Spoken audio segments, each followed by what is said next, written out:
김재환 성과에서 근무하면서 김제사랑 장학재단 사무국장을 맡고 있는 오승영 인사드리겠습니다. 안녕하세요. 네,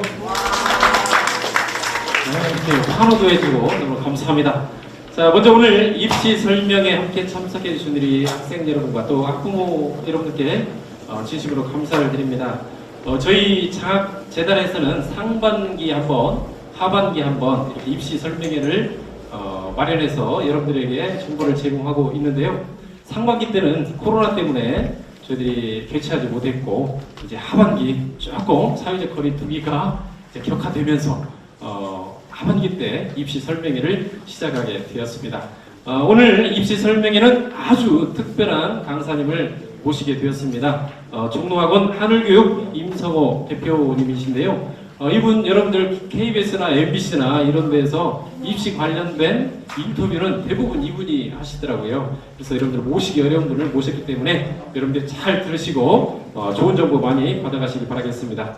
또한 오늘 설명회는 코로나 때문에 이렇게 한 50분만 대면으로 해서 설명회를 갖고요.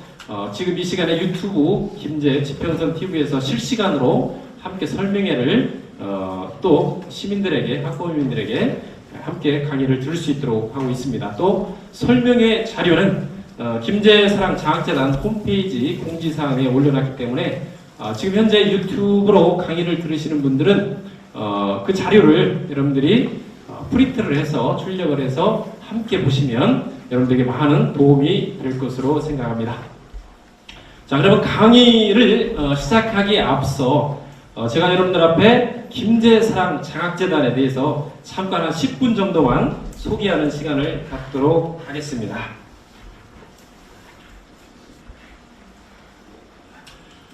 네, 여러분, 우리나라 대한민국의 학부모님들과 우리 학생들이 함께 공통적으로 고민하는 것들이 있겠죠. 바로 뭘까요? 교육 때문이겠죠. 그렇습니다.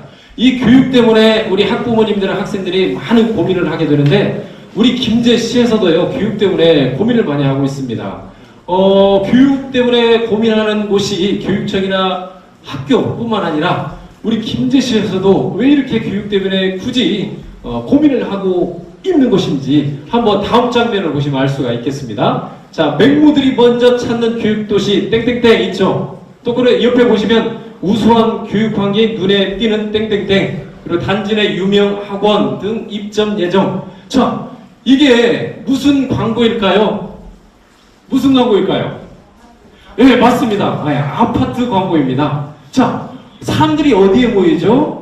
교육하기 좋은 도시에 모이게 됩니다. 사람들이 많으면 장사가 잘 되고 지역 경제가 활성화됩니다. 그래서 지역 경제의 활성화의 지름길은 바로 좋은 교육 환경을 만드는 곳에 있기 때문에 우리 김제시가 교육에 많은 관심을 가지고 있습니다. 그래서 우리 김제시가 좀 더 좋은 교육 환경을 제공하고 또 좋은 대학에 들어갈 수 있는 그런 여건들을 마련함으로써 관내로 이제 유출되는 우리 지역의 학부모님들과 학생들을 지역에 남도록 함으로써 지역경제 활성화에 도모하기 위해서 저희 김제시에서도 자꾸 교육에 관심을 갖고 있는데요. 이처럼 교육을 지원하고 있는 기관이 있는데, 첫 번째는 우리 김제시에서 많은 투자를 하고 있습니다. 우리 김제시에서는 보편적인 지원을 하고 있죠. 여러분들 뭐 무상급식이라든지 이런 것들이 저희들이 투자를 해서 지원하고 있는 것인데, 한 해에 한 75억 정도를 투자를 하고 있습니다. 하지만 선택적인 지원, 공부를 잘한다든지 아니면 예체능에 특기가 있는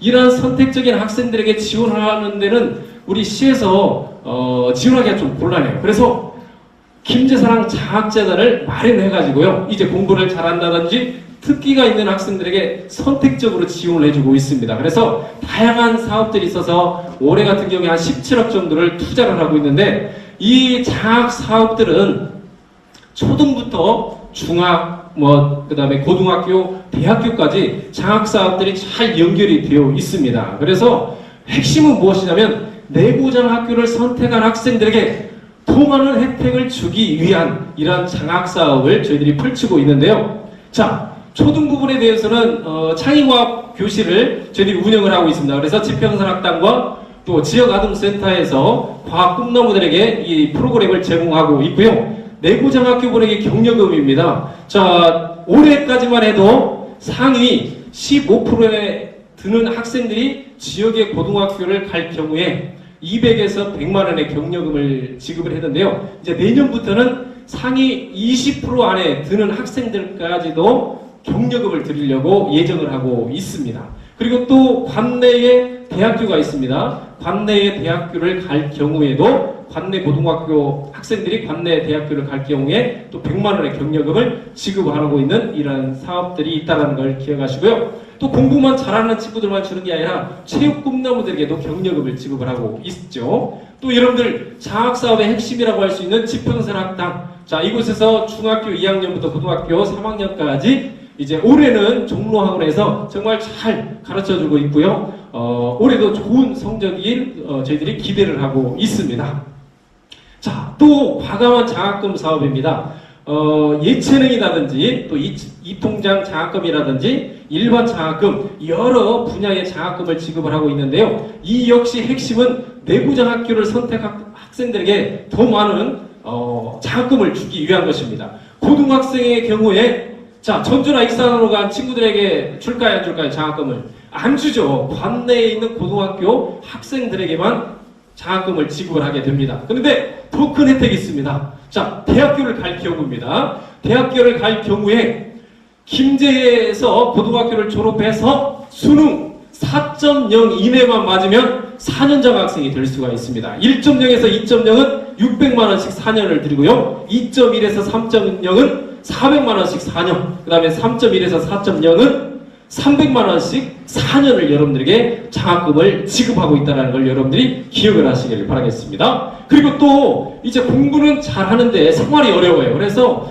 도내의 대학교를 가는 친구들이 많더라고요. 이 친구들이 서울 쪽으로 자꾸 가줘야 김제에서도 정말 좋은 대학에 가는구나 라는 이런 자신감을 갖고 분위기가 형성되어져서 우리 관내의 중학교 학생들이 자꾸 관내에 있는 고등학교를 남게 되는 거잖아요. 그래서 서울 장학숙을 올해부터 운영을 하고 있습니다. 그래서 이곳은 1인 1실입니다. 뭐 세탁기도 있고요. 밥도 직접 해 먹을 수가 있고요. 여러 가지 개인 시설들을 이렇게 갖추어가지고 너무나도 싸요. 18만 원에서 20만 원 사이에 비용만 지불하면 여러분들이 언제든지 이용할 수가 있고요. 여기에 들어갈 수 있는 1순위가 뭐냐? 자, 관내 고등학교를 졸업하면 1순위로 들어갈 수가 있습니다. 올해 32명이 들어가 있는데 모두 다 관내 고등학교를 졸업한 친구들입니다. 관내 고등학교를 들어간 친구들은 방이 비질 않아가지고 들어갈 수가 없습니다. 그런데 내년에는 또 방이 좀 더 생겨요. 그래서 내년에는 44명, 내후년에는 53명까지 장학숙을 운영할 수 있도록 그렇게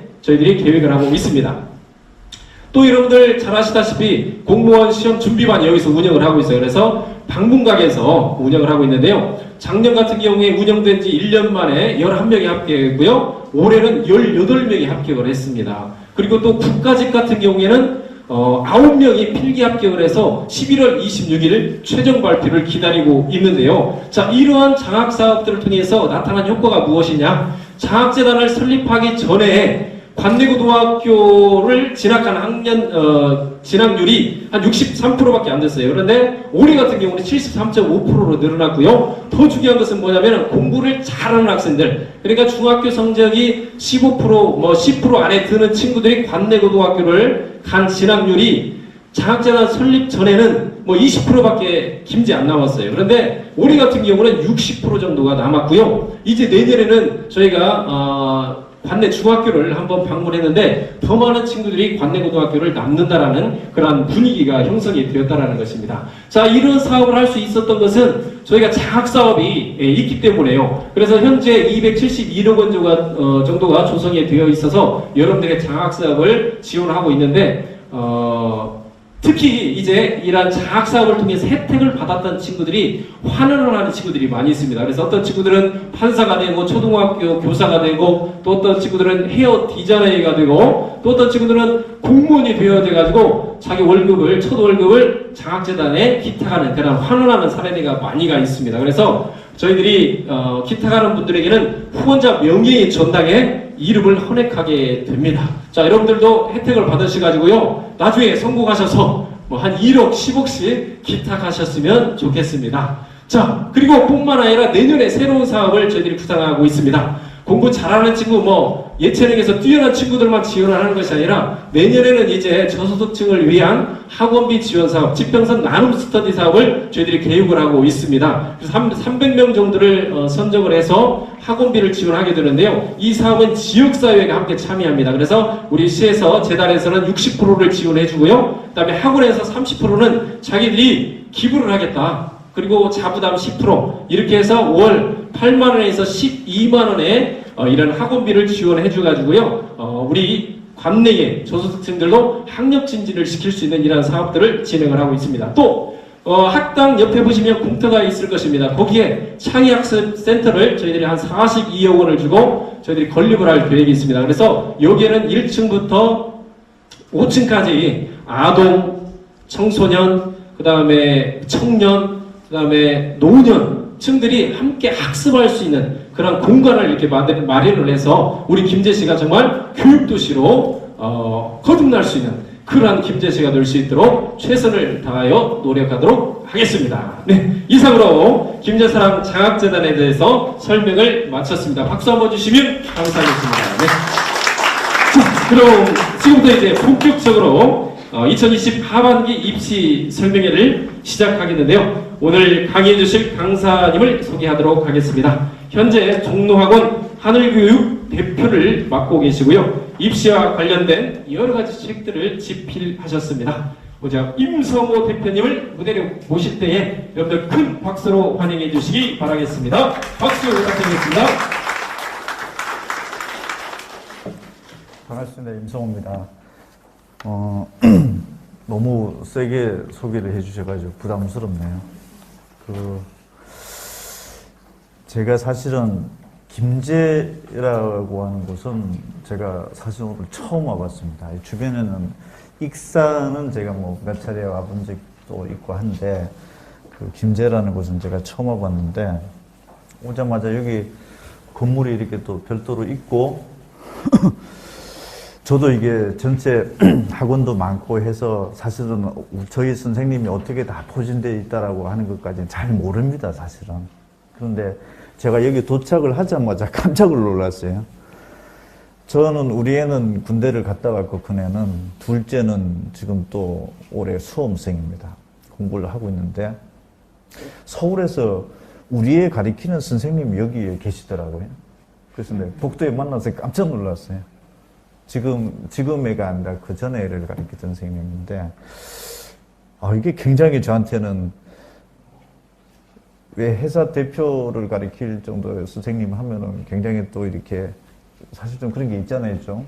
근데 여기 와서 이렇게 뵙고 하니까, 여기 느낌이 확 다른 거죠. 그래서 제가 팀장님하고 아까 그 방에서 좀 말씀을 드리면서도 굉장히 여기 지금 그냥 우리끼리 표현으로 보면 제 기준입니다. 제가 저희 선생님을 자랑하는 것은 뭐 크게 좀 그럴 수도 있긴 하죠. 그런데 야, 장난하는 선생님들이 좀 내려와 계시네라고 하는 생각을 했고요. 여러분들은 열심히 공부하십시오. 여기서 선생님들이 이렇게 가르쳐주고 가이드한 대로 잘 쫓아가면 우리 애가 했던 멘트가 있어요. 뭐라고 얘기했냐면은 물론 학교 선생님들도 다 우수하시죠. 요즘 뭐 다 좋은 학교 나오시고 다 열심히 하시는데 내가 진작부터 저 선생님한테 배웠으면 얼마나 좋았을까라는 얘기를 우리 아들이 실제 얘기했습니다.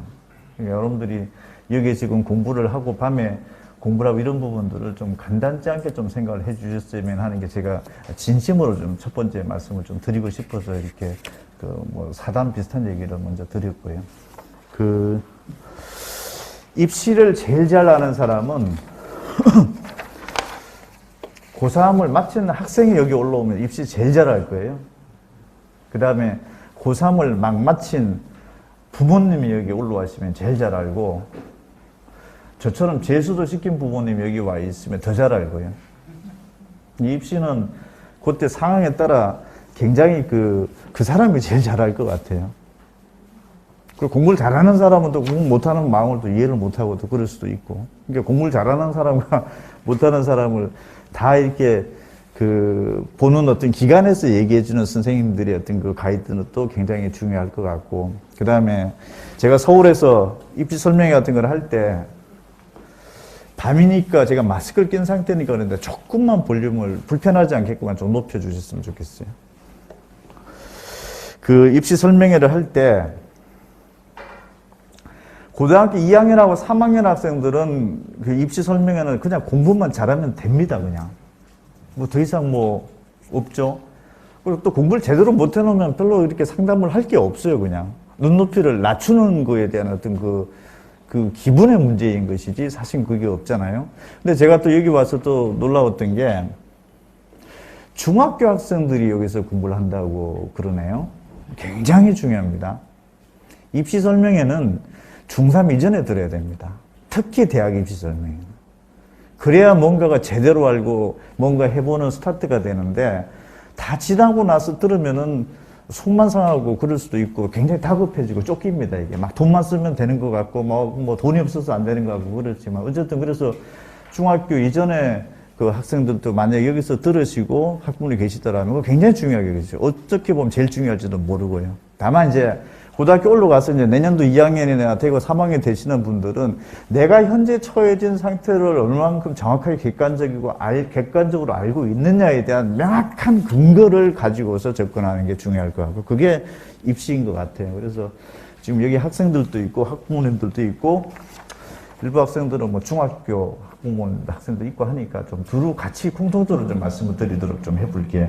자료집 한번 펼쳐 보십시오. 이 자료집이 아마 유튜브 이런 데서도 다운받을 수 있게끔 저희 회사에서 했던 거는 같아요. 그래서 혹시 방송을 지금 듣고 계신 분들도 자료집을 나중에 한번 뭐 어떻게 저기 다운을 받으시는 보시면은 아마 이해를 하기 쉽게끔 그렇게 말씀을 드릴게요. 굳이 뭐 불 끌 필요 없죠. 자료집이 있으니까 환하게 하는 게 나을 것 같습니다. 이걸로 너무 작으니까 글자가. 3페이지 한번 열어볼까요? 자, 쉽게 좀 갈게요. 올해 수능은 올해가 끝입니다. 내년도부터 수능이 확 바뀝니다. 다 바뀝니다. 수능이. 그래서 내년도부터 고등학교 3학년이 되는 학생들은 금년도까지 수능이 마지막으로 보고 내년도부터 처음 시도에는 첫 시험입니다. 그래서 조금 혼란스럽다고 하고 그러는데 보죠. 국어. 대한민국에서 평생 공부했던 게 평생은 아니죠. 그 12년 동안 공부했던 게 아침 8시 40분에서 10시 국어 1교시에서 사실상 시험이 굉장히 중요하게 가더라고요. 8시 40분에서 10시 요 시간대를 얼마나 잘 보냈느냐. 이게 국어거든요. 12년 동안 국어 공부, 12년 동안 전 과목을 다 공부를 해놨는데 국어 한 과목에서 망가뜨리면 1교시 망가뜨리면 애들의 멘붕이 굉장히 큽니다. 재수생들 겪어보면. 중학생이나 고등학생이나 국어 과목에 대해서는 굉장히 중요하게 생각할 것. 굉장히 중요하다. 왜? 이유는 명쾌합니다. 1교시이기 때문에. 1교시를 시험을 엄청나게 잘못 보고 나면 2교시, 3교시 때 울다운 애들도 있고요. 시험장에서 저희 종락원에서도 막 그 1교시가 어려운 날, 쉬운 날라고 하는 것도 수능시험 당일날 뭐 서울대인데 고대 애들도 안 쳐다놓고 풀고 종락원 쌤들 다 안 쳐다놓고 풀고 고등학교 3학년 올라갈 애들도 안 쳐다놓고 막 풀어봅니다. 그래서 문항별로 막 정답률도 체크를 하고 그렇게 되는데 학교 선생님들이 전화가 오기 시작합니다. 1교시 제가 아는 쌤들이 전화가 시험장에서 와요. 전화해봅니다. 1교시 애들 분위기 어때요? 그러면은 1교시 끝나고 났더니 저쪽 담벼락 밑에서 담배 피는 애가 너무 많습니다. 그러면은 1교시 굉장히 어려웠다는 얘기고 1교시 마치고 짐 싸가지고 집에 가는 애가 많습니다. 하면 1교시 만만치 않았다는 얘기가 되거든요. 실제 그렇습니다. 작년에 수능 시험장에 오지도 않은 애가 11.7%입니다. 여기 학부모님들이 고등학교 2학년에 3학년 두신 학부모님들 나이대에 수능 시험날 결시가 보통 4에서 6%예요. 요새 애들은 11.7%가 집에 가버려요. 안 오거나 아예. 올해는 어떨 것이냐. 작년이 최고치로 높아도 올해는 더 높아질 것 같아요. 그래서 공부를 잘하고 못하고 하는 부분들은 여기 지평선 여기에서도 공부하는 국어 선생님 이 가이드는 굉장히 중요하다. 그 과목으로서 끝날 일이 아니라 2교시, 3교시 때 울고만 있다가 집에 온 애들도 많고 그래요. 하얗다고 그런 애들도 있습니다. 1교시 끝나고 나. 근데 어쨌든 그 정도로 중요한 게 1교시인데 올해까지는 문과든 이과든 상관없이 45문제를 다 풀어봅니다. 똑같은 시험지로. 그래서 문과나 이과나 같이 이게 점수를 매기고 이러는데 내년도부터는 45문제를 푸는데 34문제는 똑같은 문제를 풀어요. 그런데 나머지 11문제는 갈래가 두 갈래로 나눠서 따로 봅니다, 이게. 언어와 매체라는 시험 과목이 있고, 합법과 작문이라는 게 있고, 고3들은 잘 알죠. 합법과 작문은 좀 애들이 쉽다고 그래요. 45문제 중에서 1번부터 15번까지 배치된 문제가 막 틀리기 시작하면 진짜 공부를 안 한 애예요. 기초도 안 한 애예요, 그냥. 그래서 1번부터 15번까지 쭉쭉쭉 풀어줘 나가줘야 되는데, 지금도 1번부터 15번까지 중에서 문법이라는 부분의 문제는 어려워합니다, 애들이. 그래서 그건 좀 많이 틀려요. 그 문법이, 지금은 문법이 따로 되어 있는데, 그게 내년도부터 언어와 매체라는 그 영역에 문법이 포함되어 있으니까 언어와 매체는 조금 어려울 수도 있다. 왜? 문법이 들어가기 때문에. 나머지 합법과 작문이 현재도 좀 쉽습니다. 그게 대부분 애들 맞춰요. 그래서 이 두 갈래 길을 이제 어떻게 나눠가느냐에 이제 문제가 되고, 또 이 두 갈래로 나눠놨는데 어느 과목을 선택을 하면은 그게 언어와 매체가 되게 쉽게 출제될 수도 있고 반대로 합법과 작문이 쉽게 출제될 수 있을 텐데 어느 게 쉽고 어렵게 출제되냐에 따라서 점수를 매겨버리면은 유불리가 갈라질 수도 있다라고 하는 걱정이 이제 있는 거예요. 그럼 여러분들 이제 생각은 내가 나중에 내년도에는 고3이 되는 애들, 고2가 되는 애들도 언어와 매체를 선택할 것인가, 합법과 작문을 선택할 것인가, 약간 선택의 문제가 있다. 이게 쟁점인데 뒤에 가서 설명을 할게요. 일단은 그렇고, 두 번째가 수학은 지금은 문과 수학, 이과 수학으로 30문제를 풀어보죠. 내년도부터는 30문제가 22문제는 문과든 이과든 똑같은 시험 문제를 풀어보고, 그 다음에 세 갈래의 길로 나눠집니다. 확률과 통계, 미적분, 기하. 그럼 우리는 확률과 통계, 미적분, 기하 중에 뭘 택할 것이냐 선택의 문제가 되고 또 그걸 선택했느냐에 따라서 그의 시험이 어렵게 출제될 수도 있고 쉽게 출제되는 영역들이 있을 수 있기 때문에 유불리가 좀 나눠지는 것 아니냐라고 하는 걱정거리가 있을 수 있고 그 다음에 우리 대학의 이과대학 또는 의대, 치대 들어올 때는 이과 애들은 미적분하고 기하인데 미적분 또는 기하를 둘 중에 하나를 반드시 선택하라고 지정을 해놓은 대학들이 있을 수도 있고 그렇죠. 이제 그런 게 있는지 없는지. 그럼 우리 애는 이과라고 하면 미적분 또는 기하 중에 뭘 택할지. 문과 애들은 대부분 확률과 통계로 알려져 있기 때문에 거의 확률과 통계로 갈 것이다 이렇게 추정은 되는데 혹시 문과 애들 중에서 나는 죽어도 미적분이 낫다라고 하는 애들이 나타날 수도 있죠. 그럴 때는 어떻게 할 것이냐 이게 또 고민의 문제가 좀 생길 수 있고요. 그건 뒤에서 짚어보기로 하고 세 번째가 탐구는 지금 문과 애들은 사탐 9개 중에서 2개만 선택을 해도 이과 애들은 가탐 8개 중에서 2개 선택하게끔 되어 있는데 내년도부터는 사탐이든 가탐이든 합쳐서 17개 과목 중에서 2과목만 선택하면 된다. 이렇게 해놨죠. 그래서 문이과 통합 교과다 이렇게 얘기를 하고 있는데 특정 대학에서 우리 대학에 이과를 올 때는 물리든 화학이든 탐구, 과학 탐구에서 2과목을 반드시 선택한 애들만 지원서를 낼 수 있다 이렇게 규정을 해놓은 대학이 있을 수도 있고 그렇죠. 그래서 그런 게 있는지 없는지 체크가 또 쟁점이고 또 하나 제2외국어가 한문이 있는데 문과 학생들이 해당하는 거죠. 대부분 문과 학생들은 사탐 2개 중에서 한 과목은 잘 보고 한 과목은 못 봤을 때 제2외국어 한문을 잘 봤던 과목으로 대체가 됩니다. 그게 안전빵으로 하나 더 보는 거죠. 그래서 보통 문과 애들 중에서 상위 20, 30% 정도 되는 애들은 100% 제2외국어 한문 시험까지 보고 나옵니다. 그래서 중학교 이전에서도 제2외국어 한문을 그런 의미에서 공부를 하는 애들도 있고 한데 내년도부터는 이게 절대평가제로 바뀌어져요. 그래서 50점 만점으로 해서 45점 이상이면은 1등급, 40점까지 2등급 이런 등급을 매겨주다 보니까 자, 그러면 수시에서 수능 최저 등급으로 인정을 해주면 그게 유용하게 쓸 수가 있죠.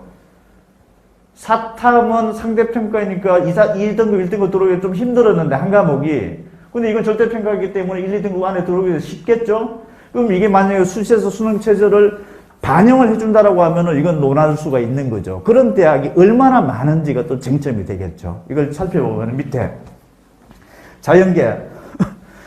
미적분과 기하는 반드시 택해야 자연계열 이과에 우리 대학에 들어올 수 있습니다라고 특정한 대학이 이 정도 되니까 이과 애들은 미적분 기하는 반드시 해야 되는 걸로 결정이 난 거죠. 이 대학을 아닌 나머지 대학을 간다라고 하는데 이 대학을 아니고 나머지 대학을 간다라고 하면은 여기 앉아있을 이유가 별로 없죠. 그냥 놀아도 갑니다. 그냥 편하게 하고 그냥 학교생활 열심히 하면 대학은 뽑아줘요. 이 대학 정도 아닌 대학들은.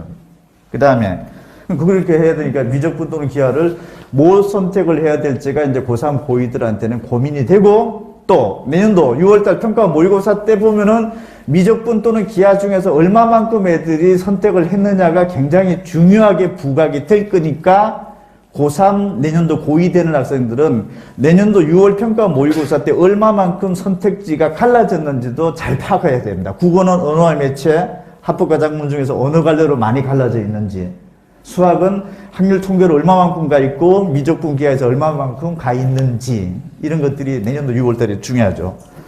자연계, 그러니까 가탐도 무조건 택해서 해야 우리 이과대학에 올 수 있다라고 했기 때문에 가탐도 반드시 해야 되는 거죠.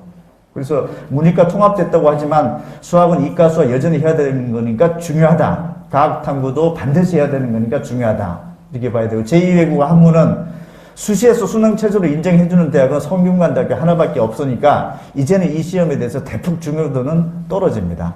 서울대학교 갈 때만 이 제2외국어 한문이 필수로 지정이 되어 있고 40점 이상은 반드시 맞고 떨어지면 감점을 준다 이렇게 되어 있으니까 성균관대학교 수시에 원서를 넣는 애들한테는 유의미하고 서울대학교 가는 애들한테는 반드시 봐야 되는 거니까 의미가 있죠. 나머지 학생들은 의미가 없으니까 제2외국어 한문은 현재보다는 현격하게 떨어진다. 이렇게 볼 수 있고 4페이지. 저희 회사에서 한번 조사를 해봤더니 국어는 인문계 아이들은 언어와 매체 쪽의 선택이 조금 비중이 높네요. 51.9%. 하지만 비슷비슷합니다, 일단은. 그 다음에 자연계는 합법과 작문. 좀 쉽다라고 하는 게 합법과 작문. 언어와 매체는 조금 어렵다라고 하는데 여기 왜 어렵다고 하냐, 문법이 들어가 있기 때문에 어렵다라는 건 우리 애는 지금 언어와 매체 문법을 잘하는지 하작을 잘하는지. 근데 언어와 매체는 또 일반적인 지문이 나온단 말이에요. 일반 독서 형태의 지문이 나오기 때문에 유불리를 좀 현재로서 딱 특정하기는 좀 어려워요. 그리고 문법은 어렵다라고 하지만 지금도 고3 학생들은 수능 지금 26일인가 5일인가 남아있는데 지금도 문법 막판 하면 된다라고 생각을 할 정도로 그렇게 까지 넘사벽은 아닌 영역이기도 해요. 그래서 지금 현재 선택지는 언어와 매체 합법과 작문은 비슷비슷하구나. 애들의 선택 양상이. 수학은 인문계는 거의 퍼펙트하게 확률과 통계. 자연계는 미적분이 70% 정도로 나오는데 내년도 고3 애들이 살짝 고민스럽습니다. 올해까지 수능은 올해 마지막인데 올해까지 수능은 그 기하가 시험 범위에서 지금 현재 빠져 있습니다. 금년도. 그럼 내년도에 재수하는 애들은, 이과 애들은 미적분을 택할까 기하를 택할까? 퍼펙트하게 미적분을 택하겠죠. 올해 수능 시험 범위에서 아주 빠졌기 때문에 굳이 기하에서 공부 잘하지 않고서는 재수를 할 때 선택지로 들어갈 가능성이 없죠. 그런 고민거리가 재수생은 그 잘난 수능에서 잘난 재수생들이 미적분을 택하러 많이 대거 몰려온다. 그랬을 때 내년도 고3 되는 애들이 미적분에서 어떤 양상이 벌어질지가 약간 예측이 조금 그래요. 그 다음 해부터는 재수생들도 기하 쪽으로 빠집니다. 왜? 내년도부터는 기하가 수능 범위에 들어가 있기 때문에. 올해는 고3들이 수능 시험 범위에서 빠져 있기 때문에 재수생 애들은 저희 추정으로는 95%가 미적분으로 갈 것 같다. 그러면은 잘난 애들이 좀 미적분으로 다 몰려있는 양상이기 때문에 이런 부분들을 내년도 6월달 평가 모의고사 볼 때 또는 우리의 정말 기하가 자신 있다라고 하면 과감하게 한번 가보는 것도 선택. 왜? 재수생이 훅 빠지니까 거기서. 요게 이제 약간 변수네, 내년도 고3 애들. 자, 4페이지 하단에서 5페이지까지.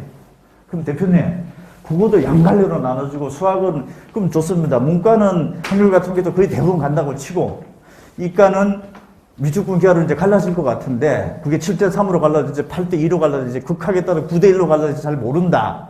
그러면은 계산 어떻게 합니까? 이건 공통과목으로 했던 국어 34문제가 있고 수학은 22문제 공통과목이라죠. 그거대로 따로 평균과 표준 편차 내고 그 다음에 선택 과목 했던 것들은 또 국어에서 두 갈래로 나눠졌죠. 그대로 또 두 갈래 길에서 평균과 표준 편차 내고 해서 점수를 보정을 하겠다고 그러네요. 뭔 말인지 모르겠지만 결론의 핵심은 뭐냐? 너무 어렵게 출제됐던 영역은 조금 점수를 올려주는 방식, 너무 쉽게 출제됐던 것들은 조금 낮춰주는 방식으로 보정을 해주는 건데 지금 현재 사회탐구나 과학탐구가 그렇죠. 그래서 사회탐구는 9개 과목 중에서 경제는 되게 어렵게 출제돼서 평균이 100점 만점 기준으로 해봤을 때는 거의 한 60, 70점밖에 안 나온다. 근데 이쪽에서 뭐 사회문화는 쉽게 출제돼서 그 애들이 90점 다 맞았다라고 하면은 90점 다 맞은 애들의 점수를 체계에서 조금 낮춰버리고 여기 좀 보상을 해주는 체제로 이렇게 하겠다 해서 유리한 점과 불리한 점을 좀 보정을 하겠다 이렇게 했는데 사실은 유리함과 불리한 점은 명확하게 수학적으로 봤을 때는 존재를 하죠. 근데 알 수는 없죠. 공개도 안 한다고 했으니까. 그런데 그렇다면은 어떻게 선택을 해야 될 것이냐? 일단 첫 번째 가장 중요한 게 뭡니까? 공통과목. 국어도 45문제 중에서 공통과목이 34문제나 출제되니까 34문제에서 많이 틀리면 일단 경쟁력이 뒤처진 거죠. 그럼 공부의 비중은 국어가 됐든 수학이 됐든 공통과목에서 나오는 출제 영역은 겨울방학이 됐든 뭐가 됐든 빨리 끝내라. 두 번째가 선택과목이 되는 거는 언어 매체를 택할지 합법과 작문을 택할지 수학에서는 이과에서 미적분을 택할지 기하를 택할지는 간단하게 심플하게 생각하면 잘하는 거 선택하라. 일단은 원점수가 잘 나오는 거. 그냥 공부를 했는데 점수가 잘 안 나오는데도 안 나오지만 보상을 해주겠다라고 하는 기대심리를 갖고 가는 거는 굉장히 엉뚱한 생각이죠. 그래서 내가 과감하게 잘하고 자신 있고 원점수 기준 100점 만점 기준 점수가 잘 나오는 과목을 선택을 빨리 해서 결정을 해줘야 되지. 괜히 뭐 유리하다 불리하다 계산도 안 나오는 거 이 얘기 듣고 저 얘기 듣고 골치 아프게 생각하지 마시고 그냥 빠르게 판단하시는 게 일단은 낫다. 그래서 공통과목 위주로 공부를 하고 제일 중요하다. 왜? 배점이 제일 많기 때문에. 두 번째가 선택과목에 대해서 내가 정말 기하가 자신 있으면 과감하게 밀고 나가는 게 더 유리할 수도 있다. 그리고 특히 내년도에는 재수생 애들이 대거 기하 쪽으로 가는 것보다 미적분으로 간다. 왜? 올해는 기하가 시험 보면서 빠지고 아예 공부를 안 하기 때문에 애들이. 그런데 또 변수가 또 있죠. 기하에서 또 시험 보면 공간 벡터 이런 어려운 부분들이 또 시험 보면서 빠집니다. 들어가긴 하는데 그동안에 어려웠던 부분들이 빠진단 말이에요. 그래서 정말 내가 기하가 자신 있다면 과감하게 선택을 하더라도 어떨까라는 게 제 개인적인 생각이고 6페이지 정답률 국어 공통과목 45문제 중에서 내년도 34문제가 공통과목인데 공통과목 중에서 가장 오른쪽 정답률이 낮게 나오는 게 뭡니까? 독서죠. 독서는 여기 부모님들은 아실지 모르겠지만 학생들 잘 알고 독서는 두 가지 관련으로 나누죠. 독서는 인문사회 쪽에서 나오는 독서 지문인지 과학 관련된 독서 지문이 나오는 건지 1교시이기 때문에 대단히 중요하고 1교시 때 가장 걱정거리는 이 독서 파트를 그냥 넘기는 애들은 지문이 굉장히 길죠. 그래서 올해는 시험 볼 때 또 가림막도 설치한다고 그러죠. 그래 애들이 문제 풀다가 보면은 이게 가림막 때문에 시험지가 잡히기도 하고 이런 또 불필요한 고민도 지금 막 던져지기 시작하죠.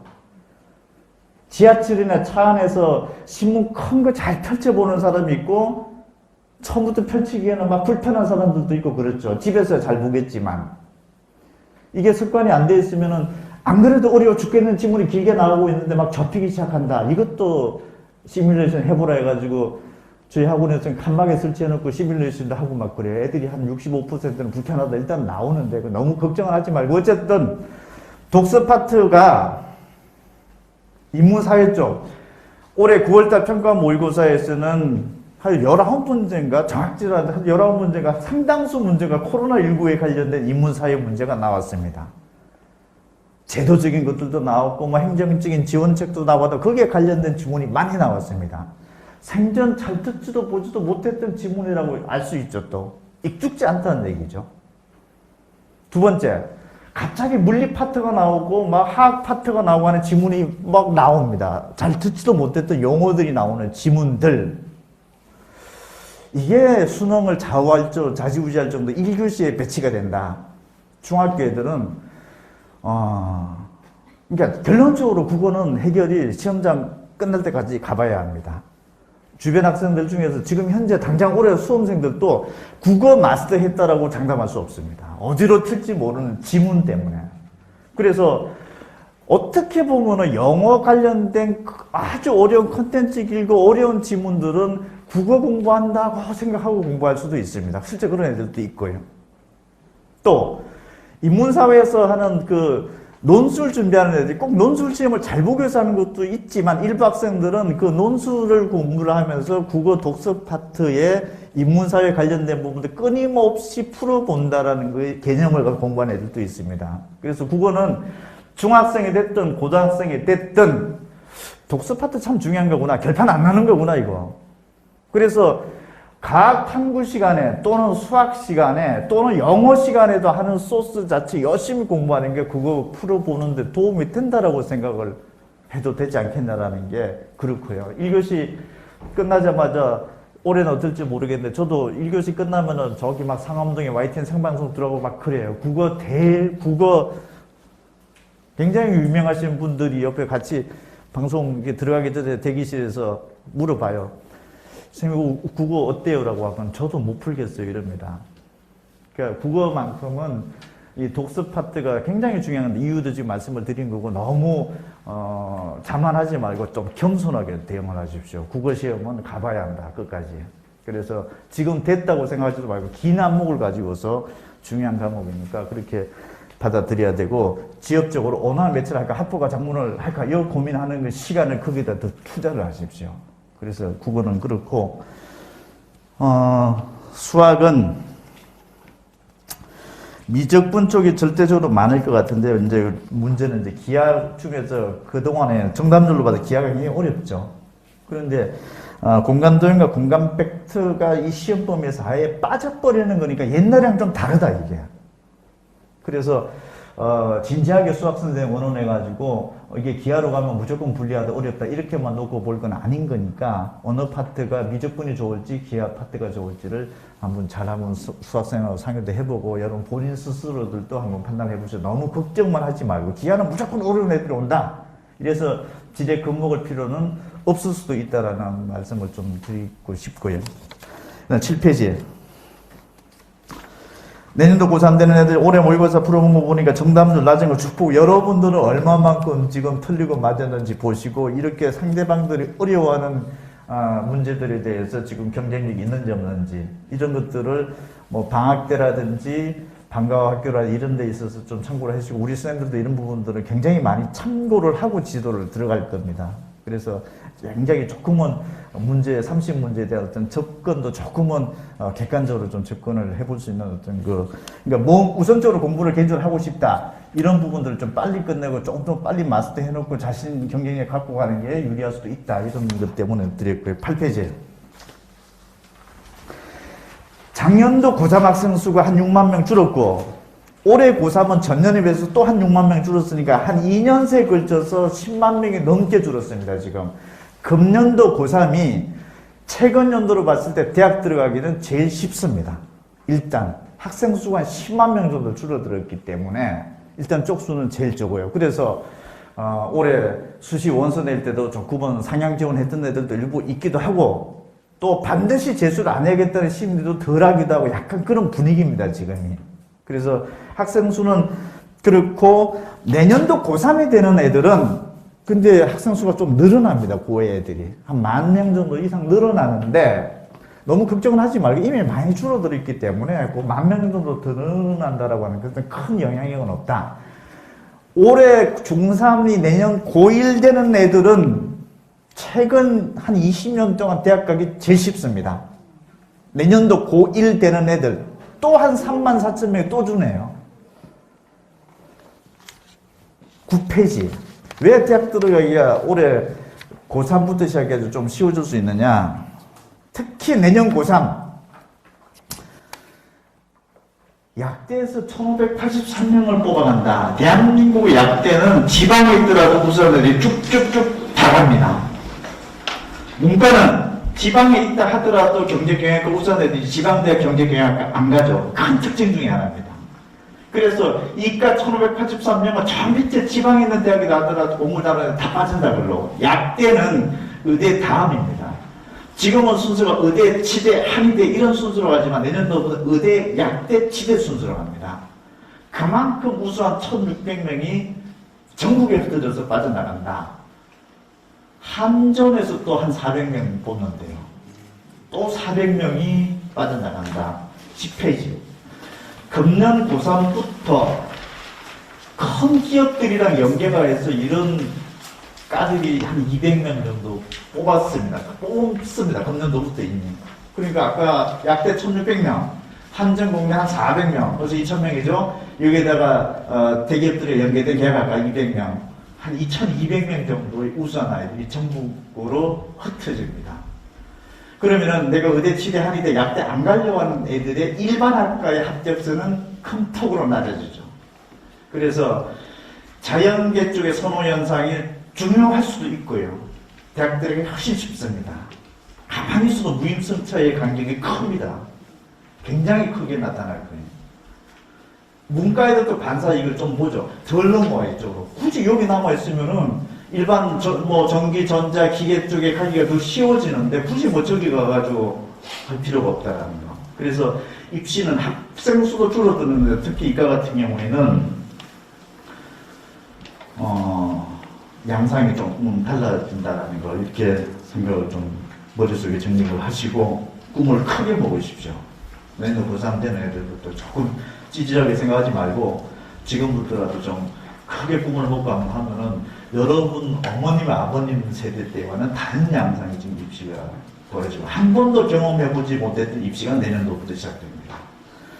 11페이지 여기에다가 내신이 안 좋다. 냉정하게 학교에서 학교 내신 안 좋은 애들은 90%입니다. 냉정하게.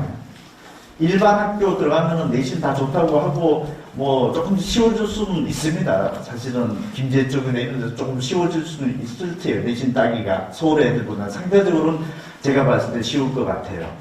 전교 1등 했던 애 끝까지 1등 하는 경우도 있고 대체적으로 학교 내신이 1.6, 7, 8 정도 되는 애들은 굉장히 고르게 이렇게 점수 분포가 나와 있기 때문에 한 번에 상위권은 끝까지 가는 경향이 뚜렷하게 나타날 겁니다. 근데 이걸 숫자로 따져보면은 정말로 학교 내신 안전과 한 중경 외신과까지 갈 수 있는 애들은 내가 봤을 때는 전국 고등학교 평균적으로 10%가 채 안 될 겁니다. 서울에 있는 고등학교에서는 여러분 자녀가 내신이 한 1.8등급 정도다라고 하면 서울에서는 전교생 중에서 1.8이 없어요. 해봤자 2.3이 전교 1등인 학교가 있어요. 일반계 고등학교인데 왜? 엎치락뒤치락 하기 때문에 한 번에 2등급 했다, 한 번에 1등급 하다, 한 번 4등급 빠지고 이러다 보니까 평균으로 내보면은 1점 몇 대 자체가 없습니다. 아예 서울에서. 강남권 아예 없어요. 특목고 자성 아예 없고. 그러니까 지방권에서 학교 내신 한 번 잘 따놓은 애들 굉장히 프리미엄이 큰 거예요. 그게. 어마어마한 게 있는 거죠. 그게. 그래서 한 번 잘 딴 내신은 굉장히 큰 폭으로 도움이 되는데 어쨌든 그렇다고 전체적으로 다 김제들도 내신 좋은 건 아니다라는 거죠. 그런 애들이 할 수 있는 거는 이제는 수능을 통해서 이제 정시로 간다라든지 수능을 통해서 논술을 형태로 간다. 이렇게 형태로 가야 되는데 내년도부터 이 16개 대학에서 교육부에서 한 방 때렸죠. 정시 빨리 확대하라고. 언제부터? 내년부터. 내년 고3부터. 몇 명? 이 16개 대학에서만 4,500명인 거네요. 4,500명이라면 절대 적은 숫자가 고려대학교 한 개 학교가 900명이죠. 서울대, 연대, 고대만 1,582명이죠. 이 정시에 4,500명 16개 대학이 실제적으로 봐서 5,000명 중반대까지 갈 수가 있습니다. 왜? 수시 때 못 뽑아서 못 뽑는 인원을 정시 때 넘겨가지고 뽑는 인원이 또 5에서 10% 정도 되면 됩니다. 그러면 5,000명이 훨씬 넘어갈 거예요, 이게.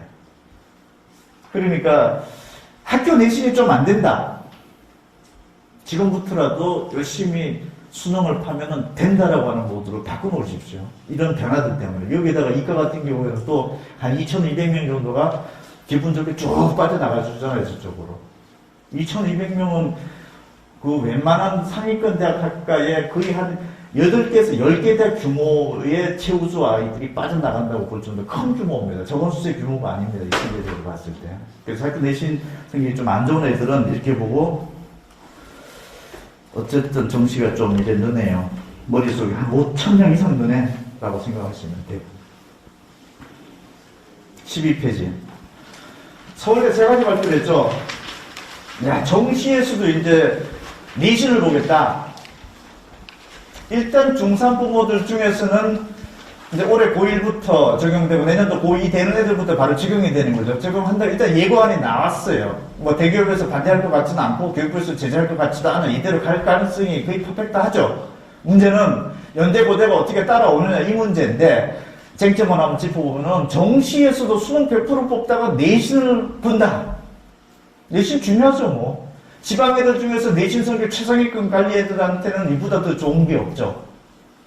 수능만 조금 되면은 수시때 못 갔던 대학을 정시에서도 지방 내신 우수파가 간다는 얘기가 되죠. 서울대 정시 경쟁률은 작년도가 3.4대 1이었습니다. 1단계로서 2배수로 떨어뜨린다고 하네요. 그러면 평균이 3.4대 1이었으니까 1단계에서 2배수 수능 성적으로 떨어뜨린다. 1.4 정도가 떨어져 나가겠죠. 물론 수능으로만. 그럼 머릿속에 생각을, 일단 절반 정도는 수능으로 떨어지는 거구나. 그럼 1차 중요한 건 일단 수능이구나. 이게 암만 내신된다 하더라도 2차 때 가면은 수능 80, 내신 20. 유리한 거, 지방 일반고 유리하죠. 뭐. 내신 20이 들어가니까. 그럼 내신 20은 상황에 따라서는 특별하게 의미 있는 점수는 아니다, 될 수 있다. 될 수 있는 거죠. 상식적으로 될 수 없다라고 하면 서울대학교에서 말하고 20%를 굳이 특정을 했겠습니까? 이유가 있다는 얘기죠. 그래서 지방 내신 성적 우수한 아이들 중에서 또는 내신 성적이 기가 막힌 드라마틱하게 서울대 갈 정도는 아닌 차상위 내신이면서 수능이 좀 괜찮다고 자신하는 애들에게 굉장히 희소식이죠, 이게. 어쨌든 내신이 조금이라도 들어가는데 서울권 소재되는 애들은 괜찮은 고등학교 되는 애들은 다들 한 3등급 대 정도 맞는 애들이 막 이거 서울대 막 한번 노려보는 애들도 정시에서 많고 하는 거니까 지방 애들도 내신의 최상위권은 아니지만 차상위권 정도 들어오면서 수능이 괜찮은 애들은 도전장을 내볼 수 있다. 우리가 서울대 절대 아닌데요. 문제는 연대, 고대, 중경외시가 어떻게 발표를 하느냐에 따라서 아주 영향이 커지는 거죠. 그래서 그런 부분들로 일단 생각을 해보시고, 두 번째, 정시에서도 지역균형 선발을 하겠다. 지역균형 말 자체가 뭡니까? 지방 애들한테 희소식이고 일반고 과정이 희소식인 거예요. 무조건 그냥. 정시가 어떻게 지역균형을 이게 뽑아주느냐. 왜? 내신이 40%가 지금 적용이 되기 때문에. 서울, 강남권 애들한테는 기가 막힌 노릇이 되는 거죠, 이게. 수시의 지역균형에서 지금까지는 세 과목에서 둘둘 다 합의 6등급을 요구했는데, 이제는 현 고1부터는 합의 7등급까지 1등급을 완화시켜줬습니다. 1등급 완화시켜줬으니까 얼마 안 되는 것 같지만 저희 회사에서 추정을 해보면 지금 현재 대한민국에서 서울대 2등급, 합의 6등급 나온 애들은 13페이지 하단 왼쪽에 15,000명 정도 추산이 됩니다. 저희 회사 기준으로. 이게 1등급을 완화시켜줘가지고 합의 7등급으로 되면 합의 7등급 맞는 애들은 15,000명에서 36,000명으로 따로 뜁니다. 그만큼 수능으로 떨어지는 애가 대폭 줄어든다는 얘기입니다. 그럼 그 다음에 중요한 게 내신이 이만큼 중요해진다는 얘기가 되죠. 그러니까 내신 관리, 서울대 정도급 들어갈 애들은 철저하게 끝까지 잘 관리하시고 암만 못해도 합의 7등급까지는 만들어 놓는 걸 분명한 목표로 가져가요. 합의 7등급이 지금 옛날에 합의 6등급일 때는 그 문어가 15,000명밖에 안 됐던 것이 36,000명으로 늘어난다는 이 확률적인 자료를 보시고 내가 도전장을 내는 수 있다 없다를 명확하게 설정을 하시고 넘사벽이 아니다라는 거 생각을 한번 하시고요. 13.1%는 되네. 퍼센트들까지 이쯤 되면 13.1%면은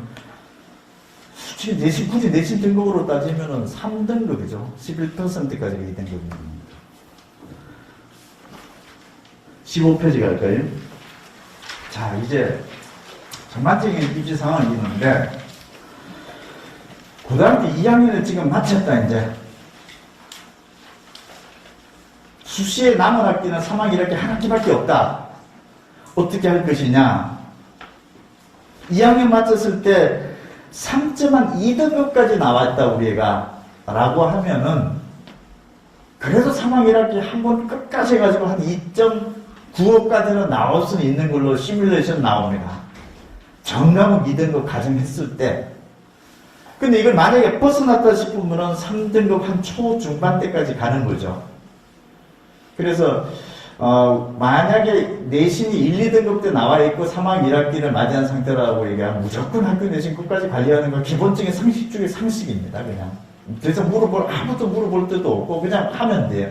3학 1학기 또 지금까지 진로 접속에 맞는 분야에서 교과목 수업을 들었거나 또는 어떤 그 학교 내에서 대회가 남아있거나 충실하게 쫓아가고요. 3등급 중반대가 좀 벗어났다 싶으면은 여러분들이 목표한 대학에 가는 거는 거리가 조금 일단 먼입니다. 아무리 노력을 한다 하더라도 여러분 목표치 대학에 근접하기는 조금 쉽진 않다. 그럴 때는 주요 과목, 수능에 관련된 교과목은 중간고사, 기말고사 때 열심히 하는 것은 불변입니다. 그게 수능에 손해보는 건 아니니까. 대신에 불필요하게 비교과라든 이런 부분을 너무 치중하는 것은 손해일 수는 있다. 기준점은 한 3점 중반대까지 정도를 일단 설정을 해둡시다. 그래서 내가 2학년을 마친 상태에서 3점 중반대 이전에 지금 들어가 있느냐, 3점 중반대를 좀 벗어난다라고 하면 약간의 목표 대학을 기준점으로 놓고 본다면 전략 수정은 조금 해야겠죠. 그런 것들은 아마 여기 우리 거기 상담 선생님이랑 잘 상의를 한번 해보십시오. 여러 가지 통계 데이터를 근거를 가지고 판단하십시오. 내가 왜 이 판단을 내렸는지. 그 다음에 고등학교 1학년을 마쳤다. 아직도 남아있는 거는 3학기가 남아있어요. 2학년, 1, 2학기, 3학년 1학기. 그럼 일정되는 애들은 한 3점 후반대 등급까지도 진짜로 기적 같은 일이 벌어지면은 2점대까지 찍는 걸로 계산은 나옵니다. 쉽지는 않지만. 그럼 일단 3학년 1학기 마친 상태에서 3점 후반대가 나왔다 하더라도 내신 포기하지는 말 것. 3점 후반대까지 나왔다 하더라도 한 학기 정도까지는 더 최선을 해보라는 거. 2학년 1학기 정도까지는.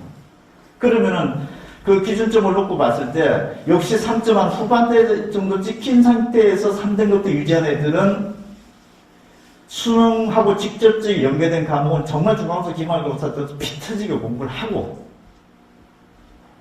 나머지 비교과적인 부분들로 뭔가 대학을 가려고 하는 것은 불확실한 상황을 그냥 근거 없이 준비할 수도 있다. 그 시간에 어떤 것들을 더 열심히 하는 것이 나을지는 수능과 내신 교과와 내신 비교과에서 선택지를 명확하게 시간 할당을 해주는 것이 낫다라는 거. 그래서 불필요하게 비교과 영역 이런 부분들로서 대학을 갔다라는 어떤 메시지 하나 가지고서 단정하고 한다는 게 위험하다는 거. 자, 그러면은 16페이지로 가보면은 합격선을 한번 봐봅시다. 인문계 주요 21개 대학의 내신 합격선이 오른쪽에 보면 평균 최고 최저학과가 있는데 우리의 내신 성적 대강 한번 대비를 해보시고요. 학생부 종합전형으로도 대강 한번 보시고 자연계도 평균 점수를 기준으로 이 대학의 내신 합격선이 어느 정도인지 18페이지 하단에 보면은 4등급 때까지도 나와 있습니다. 지역은 조금 다르죠. 지방 같은 경우는 약간 다른 부분들도 있는데 일단 학교 선생님한테 가서 우리 학교에서 이 대학 내신 성적으로 이 정도 점수가 붙었던 사실이 있다 없다 명확하게 한번 확인해 보시고요. 왜냐하면은 3점 후반대 등급이 평균으로 나왔는데 굉장히 상황에 따라서는 단순 일반고가 아닐 가능성도 크다. 그래서 여러분들이 판단을 내릴 때는 이 3.8점 붙었는데 우리 애는 3.6이니까 도전해볼 수 있는 것 아닙니까? 없습니까? 라고 아주 명확한 근거는 학교에서 확인 한번 해보시고요. 출신 학교에서 그런 경험이 없으면 없을 수도 있는 거예요. 이건 남의 학교 얘기가 될 수 있다는 거예요. 대한민국의 고등학교는 거의 2,000개 고등학교입니다. 걔들이 이 대학에 다 모여가지고 낸 평균 점수이기 때문에 여러분들의 판단에 명확한 부분은 학교의 확인입니다. 그래서 그런 사실이 있다 없다 없는 걸 도전해보면 최초 도전해보는 걸 쓸 수도 있고 그렇습니다. 그래서 합격선에 대한 개념은 그렇게 잡으시고 19페이지 진짜 우리 공부 잘한다. 의대도 한번 가보겠다. 2등급 초반대, 2등급 후반대까지도 나오네요. 19페이지 20페이지 학생부 종합전형에서 2등급 초중반대까지 나오네요. 일단 근데 학교 내신 성적이 이보다 좀 벗어났다 싶으면 전국의 모든 의대 가기를 조금 보고 수도 있다. 이렇게 판단 내리시고 21페이지 치대 22페이지 한의대 밑에 저 하단에 있는 학교인데 제 학교에서 한번 봐보세요. 그래서 이게 지금 거리가 좀 있는지 없는지 중3 고1 되는 내년도 학생들은 이런 자료를 명확하게 참고하고 일단 목표 설정을 뚜렷하게 해놓으십시오. 한 학기 스타트부터 이 정도 진입시켜 놓을 것 목표를. 그 다음에 수의학과, 그 다음에 24페이지는 선생님 되는 학교. 내신 대충 스크린 하십시오. 그래서 우리 애가 일단 여기서 많이 벗어났구나, 아니면 근접해 있구나, 일단 판단을 명확하게 해보시고, 학년이 안 들어간 학생들은 목표 설정을 명확하게 해놓으시고, 저 학교에서 2.2등급 하려면은 몇 등 정도 해야 되는지를 알고서 그 학교에 진학하고 목표를 삼으십시오. 25페이지. 이쪽 지역의 학교를 합격선을 넣어놨습니다. 가만히 있어도 가는 학교인지 굳이 고생해가지고 할 필요 있다 없다. 이런 부분들. 26페이지. 자연계. 학교 내신으로 가는 대학들의 라인업 드리고, 27페이지. 학교 내신으로 가는 대학들의 라인업입니다. 이쪽 지역에. 28페이지. 고등학교까지는 여기 있고요. 대학은 딴 데 가십시오. 서울에 가보면은 시설 참 잘 돼 있더라고요. 뭐 전북에 무슨 학사 이렇게 해가지고 뭐 고대 앞에도 있고 막 많대요. 제일 부럽더라고요. 저는 서울에서 애를 키우지만은 서울에서 애 키우기 정말 힘듭니다. 중경외시 들어가는 거는 정말 서울대급 이상이 못지않은 노력이 아니고 좀 힘들고요. 우리 집에도 지금 제 여동생은 지방에 살아요. 걔는 서울대 넣었더라고, 수시에. 그래서 집에서 지금 부인들끼리 말도 안 하고 있던데 굉장히 그 두 분 싸합니다. 그거 느끼는 게 있어요. 어떻게 보면 지방 참 좋구나. 이거 수시 원서내는 이게 물맛이 달라요. 근데 수능 점수를 놓고 보면은 또 하늘과 땅이 있더라고요. 냉정하게 놓고 보면은 서울대 수시 원서 냈던 애들이 학교 대신에 지방권에서 한 1점 몇 등급 정도 되는 애들이 원서 내잖아요. 수능 점수를 보면 제가 봤을 때 가천대 안 나오는 애들 되게 많습니다. 왜 이렇게 밸런스 안 맞게 공부를 해놨는지 될 애들인데. 옛날에는 20년 전에 수능 점수를 대학교 보고 지방에서 많이 갔어요. 그러니까 지금은 지방 학생들이 너무 한 군데 방향에서 집중되어 있는 경향이 너무 뚜렷하고 소수에 너무 국한적이에요. 그게 조금 확정을 하면 될 법한 애들인데 어쩌면 이게 밸런스 안 맞게 너무 해놔가지고 기가 막힌 애들을 사장시키고있구나라는 게 느껴져요. 저쯤 되면은 점수 올라갈 만한 애들인 거거든요, 저게. 그래서 요새 재수를 시키더라도요, 공부 안 해놓은 애들은 재수 못 합니다. 엄두가 안 난대요, 애들이. 공부 좀 해놔야 재수도 합니다. 그래서 이런 밸런스를 좀 맞추십시오. 너무 내신 해가지고 내신에 대한 손이 분명해요, 그게. 근데 수능은 다 다른 게 왜 다르냐면은 학교에서 가르치는 질이 다 다른 것 같아요. 이건 학교 시험이 중간고사, 기말고사 자체가 수능 시험에 턱없이 모자라게 가르치는 애들도 있고요. 중간고사, 기말고사 점수는 평균이 80점이다 수능 점수 40점 나오는 학교가 태반입니다. 근데 어떤 학교는 중간고사, 기말고사가 평균 점수 한 60점, 50점밖에 안 나와요. 수능 점수를 100점 하는 사람 한 80점대가 나와요. 평소에 좀 독하고 어렵게 공부시키는 길밖에 없었잖아요. 근데 학교 내신의 세계에서 너무 지나치게 가다 보면은 그런 경향도 있지 않나라는 생각은 냉정하게 학교에서도 한번 해볼 필요가 있지 않나 싶어요. 지역에서도. 굉장히 괜찮은 애들이 어떻게 보면 좀 킬이 됐다라는 그런 생각도 좀 들어요. 28페이지. 그래서 내신 안 좋은 애들이 가는데 논술 가는 게 논술 경쟁이 이렇게 높은 거예요. 45대 1 하는데 전국 평균 경쟁이에요. 그 다음에 의대는 계속 높아지고 있고, 29페이지.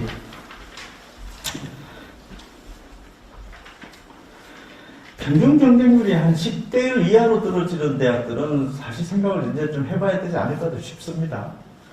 수시 원서 6장 내죠.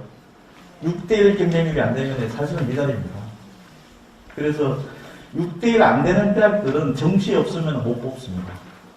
그래서 수시에 이빨 위에 놓다가 다 떨어져가지고 여기에 채워주러 가는 경우의 수가 되지, 무늬만 수시인 대학이 너무나 많습니다. 어떤 학교는 수시를 80% 뽑는다고 그랬거든요. 근데 수시를 20%밖에 못 뽑아요. 나머지는 다 정시입니다. 그래서 지방대학들도 지방소재대학들이 우리는 수시 없으면 아무도 못 뽑아요. 큰일 납니다라고 얘기하는 거는 정말 팩트 왜곡입니다. 그 대학들은 정시 없으면 대학 문 닫습니다. 수시에 원서를 내도 가지라는 애들이. 정시에 왜 가느냐? 재수는 하기 싫고요. 다시 공부를 하기 싫고 그냥 가는 겁니다. 그런 애들마저 없으면은 못 뽑을 거예요. 옛날에 학력고사 시절에서는 좋은 대학의 기준이 뭐였습니까? 경쟁률 높으면 무조건 좋은 대학이 아니었죠.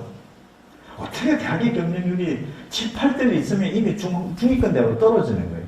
그래서 상위권 대학은 2대1, 1.8대1, 3대1 미만. 서영고가 옛날에 학력고사 시절에 무슨 경쟁률이 막 7, 8대1 가고 했습니까? 말도 안 되는 소리. 그건 옛날 영문학밖에 없죠. 요새는 실용음악과가 한 300대1, 400대1 가고 그러지 않습니까?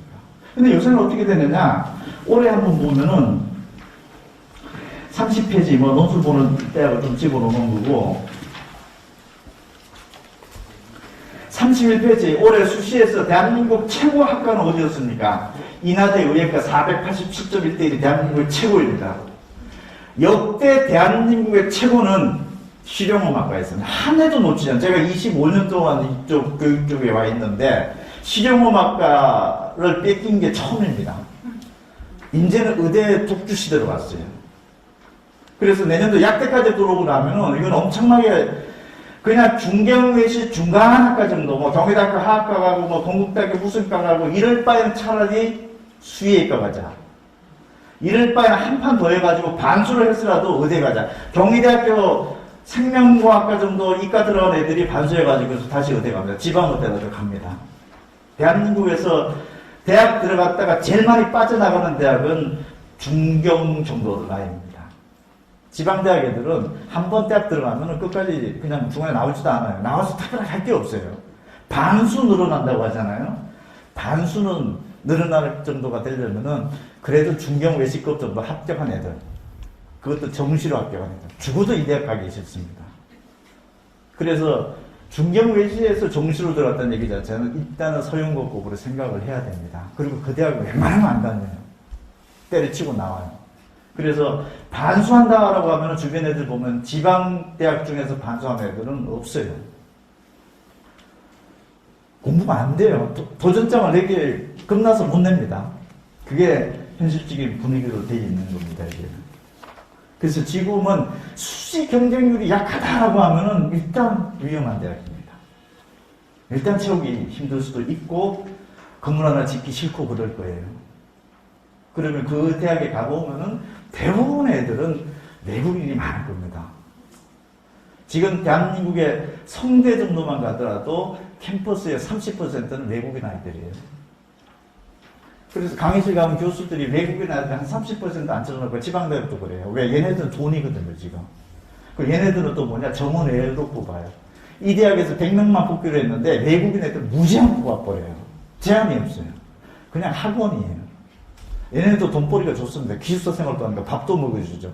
그래서 서울시내대학 가보면은 다 때려치우고 기숙사 짓잖아요. 운동장도 엎어버리고 파버리고 거기다 기숙사 지어버린다고. 그래서 이런 개념인 거니까 경쟁률의 어떤 그 뒤에 숨겨져 있는 이런 면들도 보시고 대학을 판단을 좀 한번 해보시고요. 33페이지하고 32페이지는 잠깐 눈여겨봅시다. 자, 수시 경쟁률.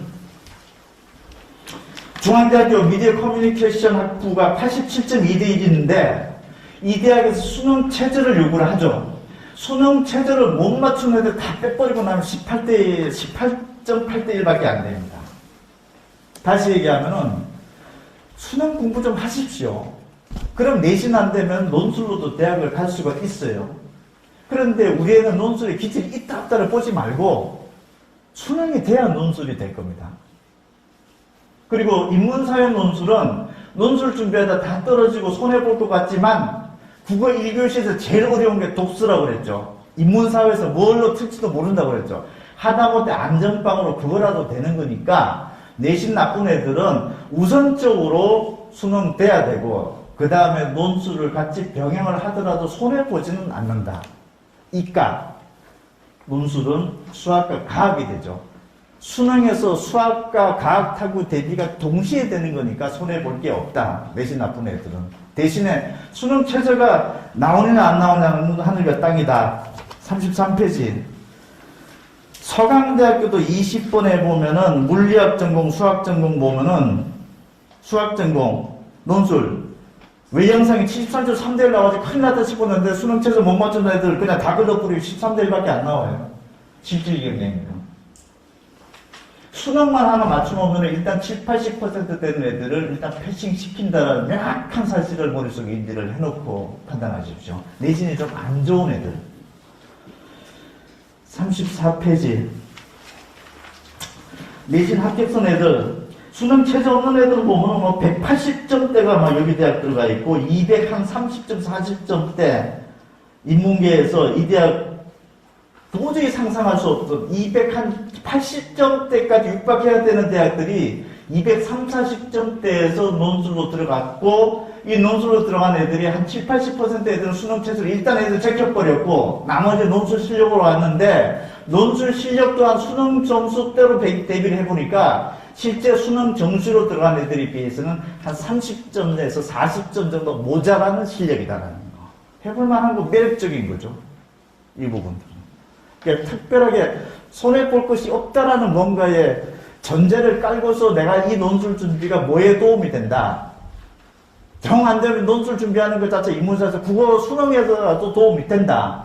대신에 전제는 어디에 치중할 것인가. 수능 최저가 나오면 논술에 좀 더 치중하고, 수능 최저가 안 나오면 이것저것 될 것 없이 수능에만 올인을 하되 논술을 병행을 다소 한다 하더라도 손해볼 건 없다. 이런 것들을 머리선상에서 라인업으로 좀 할 필요가 있다라는 생각이 듭니다. 36페이지. 대한민국에서 이 21개 대학 가려면은 오른쪽 하단 끝에 62.6%가 일단 수능 봅니다. 21개 대학 뒤져보면. 이 대학 등록 들어가려면은 전체 모집 단위에서 62.6%가 일단 수능 시험을 본다. 그러면 수능 시험이 제대로 준비가 안 돼 있다. 이미 62.6%는 날아간 겁니다. 그럼 뭐에 집중을 해야 될 것인가라는 건 아까 내신부터 쭉 훑어봤기 때문에 내가 할 수 있는 길은 명확하게 서 있는 거죠. 그 다음에 37페이지. 의대치대, 한의대, 수의대 약대랑 보내고 싶다. 의대치대, 한의대, 수의대 평균 92.4%가 수능 봅니다. 내신이 되게 좋아요, 우리 애가. 아까 내신 성적 봤죠? 1점 몇 등 거기서 안 되더라도 2점 초중반대까지 갔던 거 보셨죠? 전국의 의대, 전국의 치대 상황들. 그런데 그 모집 단위에서 92.6%가 수능을 요구한단 말이에요, 지금. 그러면은 우리 애가 의대를 갈 수 있습니까? 없습니까? 중3 때 물어본다라고 하면 92.6% 수능 점수가 안 나오면 끝. 그럼 중3 애가 고1 올라갈 때 수능 점수가 나오는지 안 나오는지 뭐에 대해서 판단합니까? 고1 3월달 첫 모의고사 보면 대강 점수가 전국 쓸 때 처음 나오죠. 고등학교 1학년 마쳤을 때 지금 수능 모의고사 대충 성적표 나왔으니까 이제 대강 이제 거리감을 이제 보는 건데, 여러분들이 목표 대학을 그 거리감을 좁힐 수 있는 방법은 내가 알기로는 수능밖에 없을 거예요. 그 다음에 엔드 논술밖에 없고. 38페이지 치의학과, 39페이지 그냥 수능 이만큼 본다라는 거. 40페이지 초등학교 선생님 되는 것도 63%가 수능 일단 요구하고 있다. 41페이지. 고1 마친 시점에 우리 애들 성적표 여러분 스스로 학생들 생각해봐가지고 국어 수학 탐구 100, 300점 100분위 점수 기억하셔가지고 260점대 이하로 간다면은 일단 수능 점수만으로 봤을 때는 이 대학 가기는 조금 현재로서는 거리감이 이 정도 있다 판단을 명확하게 내리시고 인문계에서. 42페이지 자연계. 모의고사 성적표 쭉 뒤져봤더니 240점 이하대가 나오면 이 정도 대학 가는 것이 일단 림프에 좀 걸려있구나. 거리감이 얼마만큼 멀어져 있는지 판단 한번 해보시고, 그렇다고 다른 길을 있었느냐, 내신도 쭉 훑어봤죠. 내신과 훑어봤고 이제 수능에 필요한 정도 훑어봤고 점수 가이드라인까지 보는 거예요. 이 점수는 지금 현재 아까 내신 합격선 정도로 보시면 이제 수능 합격선입니다. 그래서 고1 마친 학생들은 부모님들도 모의고사 성적표 다시 들여다보십시오. 그래서 표준 점수 뭐 이런 거 다 치우고요. 등급도 다 치우고 100분위만 딱 보십시오. 요거 명확하게 전국에 설치하기 때문에 그래요. 요 데이터만큼만 보시고 우리 애가 지금 뭐 평균 3, 4등급 나왔습니다. 이런 얘기 하지 말고요. 3등급도 3등급이 급이 다르죠. 4등급도 3등급에 가까운 4등급이 급이 다릅니다. 그게 100분위가 꽉 차게 지금 반영하는 거니까 머릿속에 100분위 점수만 외워보십시오. 그래서 그리감 보시고 43페이지 의대를 가겠다. 지방권 의대를 간다 하더라도 280점 후반대네요. 44페이지 한의대 280점 초반대까지 정도로 나오고요. 45페이지 수의대 270점 후반대 정도까지 나오고 교대 및 초등교육과 270점 초반대 정도까지 나오네요. 46페이지 이쪽 지역의 소재대학 그냥 찍으면 됩니다. 뭐 이걸 못 전략이지. 47페이지 중요합니다. 수능 얼마 남지 않으면은 잘하는 과목을 선택하고 집중해서 전략적으로 공부하라는 얘기를 하는 사람들이 입시 전문가들도 이렇게 나오고 그러죠. 절대 그렇게 하지 마십시오. 여러분 애가 가장 잘하는 과목이 뭐냐라고 물어봤을 때 한두 과목 얘기를 할 수 있지 않습니까? 제가 제 시험을 매년마다 보는 사람이고 20수년간 본 사람이잖아요. 여러분 자녀가 무슨 과목을 잘하는지는 아무도 모릅니다, 지금. 그날 제일 잘했던 과목이 제일 배일 수도 있습니다. 그래서 웬만하면 요새 1교시 징크스라고 그러잖아요. 근데 1교시 때 절이나 교회 가서 기도 많이 해야 됩니다. 1교시를 잘 넘기면. 그 아이가 정말 1교시를 잘 넘기면은 그래도 의욕을 가지고 열정을 가지고 끝까지 풀어보고 1교시를 마음껏 뿌리면 참 심각하더라고요. 이 상황 자체가. 마치 100m 달리기를 하는데 거의 몇 초 만에 뛰어가야 되잖아요. 저기를. 삐까닥 해버린 거예요. 그냥 첫 번째 발디디면서. 그 데미지가 굉장히 큰 거예요. 그래서 요즘에 수능은 좀 간도 커야 돼요, 애들이. 대포도 있어줘야 되고. 그러니까 점수 안 나오면 예방주사 빨리 좀 맞아봐야 돼요. 그래야 정신 차리는 거예요. 그래서 수능 과목에 대해서 내가 국어, 영어, 수학, 탐구 중에서 우리 애가 뭘 잘한다라고 하는 것은 명확하게 규정 내리지는 쉽게 하지 마십시오. 끝까지 가봐야 합니다. 역으로 얘기하면 뭘 하나 정해놓고 미리 공부하지 마십시오. 국어, 영어, 수학, 탐구 다 중요합니다. 한 개라도 못 보고 하면은 100분위 점수에서 지대한 영향이 미칩니다. 우리는 수능 최저는 수시에서만 필요한 것이지 정시 때는 무조건 100분위 점수예요, 그냥. 그 100분위 점수가 높으면 표준 점수도 높게 나오는 거고 100분위 점수가 낮으면 표준 점수도 낮게 나오는 거예요. 그러니까 복잡한 표준 점수 같은 거 기억도 하지 말고 100분위만 딱 놓고 보면은 47페이지 서울대학교 인문계 가는데 우리 애는 거의 수능 시험을 봤는데 국어 시험은 대단히 잘 봤어요. 수학 시험을 잘 봤어요. 그래서 같은 290점이 나왔어요, 지금. 근데 옆집에는 서울대를 원서 써도 된다고 그러고 같은 290점인데도 다른 애들은 그러니까 같은 290점이 뭐냐면은 수능 시험을 보고 나면 그날 저녁에 매겨보는 거는 100점 만점 중에서 몇 점 받은 거밖에 몰라요. 그건 써오니까 알잖아요. 그러면은 90점, 90점, 90점 국어 수학 탐구에서 90점, 90점, 90점 뭐 270점 맞았다. 또는 뭐 95점, 95점, 95점 해가지고 285점을 맞았다. 이런 식으로 합산해가지고서 만약에 한 290이 나와서 얘도 290이 나왔고 얘도 290이 나왔습니다. 근데 합격 점수 종합원에서 하는 거니까 290점 정도 되면 인문계 서울대 합격권에 들어간다고 발표를 했어요. 그래서 그날 기분 되게 좋았던 거예요. 근데 얘는 인문계인데 서울대 가는데 국어 시험을 잘 봤어요. 잘 본 290점. 점수는 똑같은데. 얘는 국어 시험을 못 봤어요. 수학을 잘 본 290점이에요. 가중치 보십시오, 지금. 수학이 40대 있죠. 국어 잘 본 290점이 날아가는 구조인데, 이게 너무 복잡하고 디테일한 얘기입니까? 아닙니까? 라고 얘기했을 때, 여러분들이 고3 수능 시험을 보고 나서 그날 저녁 가. 그로부터 한 달이 있다. 올해는 12월 3일날 시험 보고 12월 23일날 발표 나고 12월 27일 크리스마스 이브 날이 죽음의 날이죠, 올해는. 괜히 코로나 때문에 2주 연기되는 바람에. 크리스마스 이브 날 기분 좋은 집은 난리 났고요. 그때까지 기분 좋았다. 그날 기분 엄청나게 베리는 사람들이 있습니다. 종락원에 가봤더니 같은 290점이라도 서울대 갈 줄 알았더니 못 간대요, 종락원에서. 왜? 수학을 못 봐서. 이게 감옥별 가중치거든요, 이게. 겪어보면 제 얘기가 나옵니다. 야, 충분히 될 줄 알았는데, 5점에서 10점이 부족하대. 말도 안 되는 소리야. 이 카톡 291 받아들이기가 어려워요, 여러분, 부모님들이. 과목 간 밸런스 유지하라는 게 여기 있습니다. 너무 함부로 내가 특정 과목을 잘한다라고 얘기하는 거 굉장히 그거 겸손해지십시오. 이런 것 때문에 고르게 잘해놔야 되고, 한두 문제 때문에 어떤 과목을 심하게 배려버리면 큰일 나는 겁니다, 이게. 구조는 같은 몇 등급이 나왔다 하더라도. 그래서 특히 고등학교 올라간 학생들은 절대 금방 들지 말고요. 국어, 수능시험 1교시 끝날 때까지 올해 12월 23일 발표할 때까지 몰라요. 그리고 그거 단기에 끝난다고 생각하지 말고, 여기 국어 선생님들이 가르치고 하는 것들 굉장히 경험을 가지고서 가르치고 하는 거니까 그 프로그램을 잘 좀 쫓아가십시오. 절대 한두 달 안에 뭔가 해결될 과목 절대 아닙니다.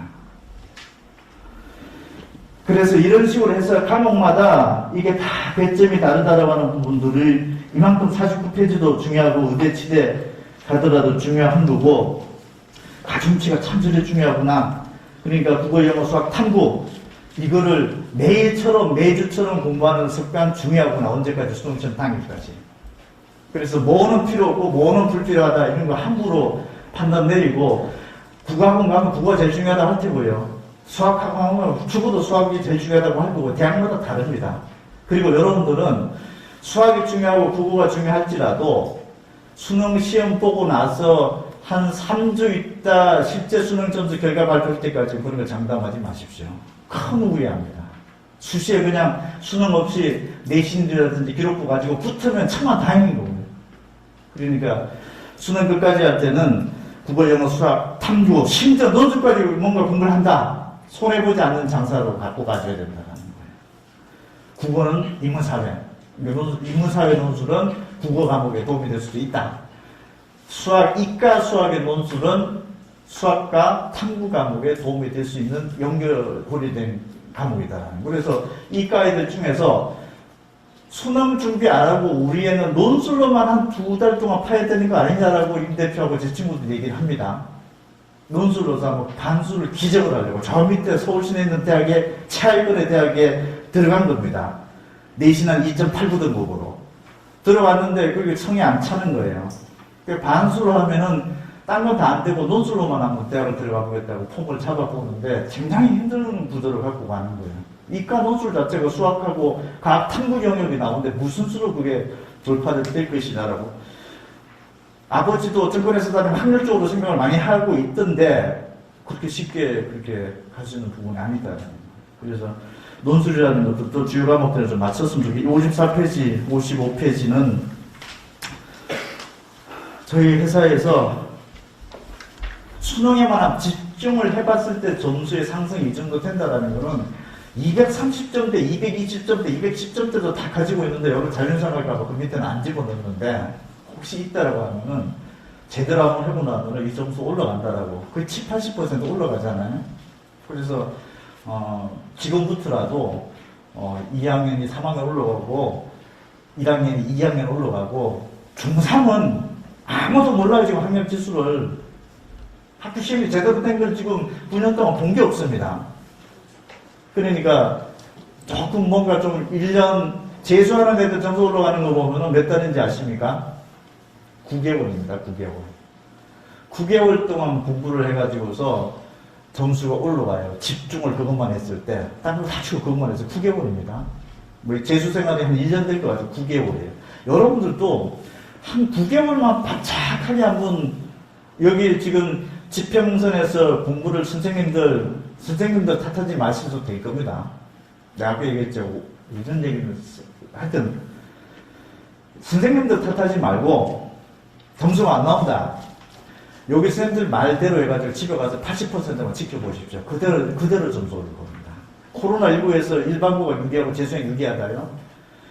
재수형 성적 오른 애들 비대면 수업, 저희 학원에서 2주 동안 비대면 수업을 했어요. 쌍방향으로 실시간 수업으로. 되는 애들은 표가 그대로. 그래도 정자수로 머리 감고 와서 아침 7시 40분에 자기 방에 책상에 앉아서 공부하는 애가 있고, 그냥 자다 일어나가지고 들어온 애가 있어요. 내가 봤을 때 100% 그냥 자다 일어나면 그냥 안 될 거예요, 그냥.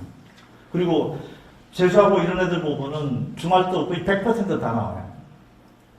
여러분 자세가 80% 바뀌어야 돼요. 여기 와서 선생님들 말을 듣고 가서 실천이 중요한 것이지, 여기 선생님들이 뭐 해가지고서 다 매개해주고 그러진 않잖아요. 요령을 가르쳐주는 거, 공부의 방법이 길을 가르쳐주는 거죠.